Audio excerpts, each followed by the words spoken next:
અને હવે સમાચાર પાટણથી, જ્યાં સિદ્ધપુરમાં આતંકીઓને સાથે રાખીને કરાયું હતું રિકન્સ્ટ્રક્શન। એટીએસે ખડિયાસણમાં અલગ અલગ સ્થળે કર્યું રિકન્સ્ટ્રક્શન। 3 અલગ અલગ સ્થળો પર એટીએસે કર્યું હતું આ પ્રકારનું રિકન્સ્ટ્રક્શન।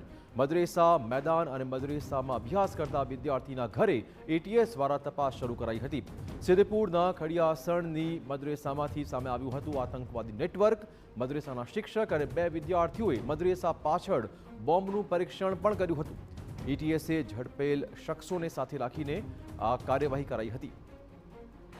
ગુજરાત એટીએસ દ્વારા જૈશ-એ મોહમ્મદ સાથે સંકળાયેલા 5 આતંકીની સિદ્ધપુરના અલગ અલગ ગામમાંથી ધરપકડ કરાઈ હતી।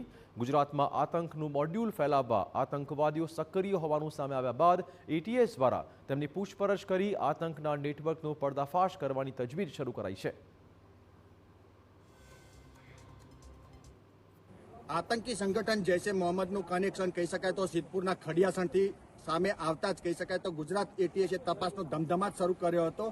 ત્યારે જ કહી શકાય તો ખડિયાસણના મદ્રેસાના શિક્ષક અને અન્ય 2 જે અભ્યાસ કરતા હતા તે વિદ્યાર્થીઓ સહિત થઈને આજે કહી શકાય તો ગુજરાત એટીએસ ખડિયાસણની મદ્રેસા પહોંચી છે। ટીવી 9ની સ્ક્રીન પર આપ જે એક્સક્લુસિવ દ્રશ્ય જોઈ રહ્યા છો કે એટીએસની ટીમ જે 3 શખ્સો સાથે અહીં મદ્રેસાની પાછળ આવેલા નદીના પટમાં પહોંચી છે, જ્યાં કહી શકાય તો બોમ્બ બનાવીને તેનું પરીક્ષણ કરવામાં આવતું હતું। તે જ ઘટનાએ અત્યારે હાલમાં એટીએસે તપાસ હાથ ધરી છે, ક્યાંક ના ક્યાંક પુરાવા એકત્રિત કરવાની કામગીરી ધરી છે।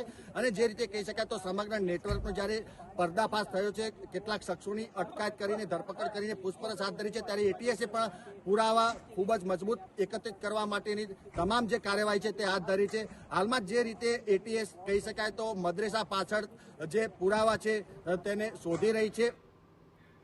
તો હાલમાં મદ્રેસાના શિક્ષક અને 2 વિદ્યાર્થીઓએ પરીક્ષણ કરી હોવાની વિગતો સામે આવતા જ અલગ અલગ જગ્યાઓ પર પોલીસે આ ઘટનાઓનું રિકન્સ્ટ્રક્શનનું કામ શરૂ કર્યું છે।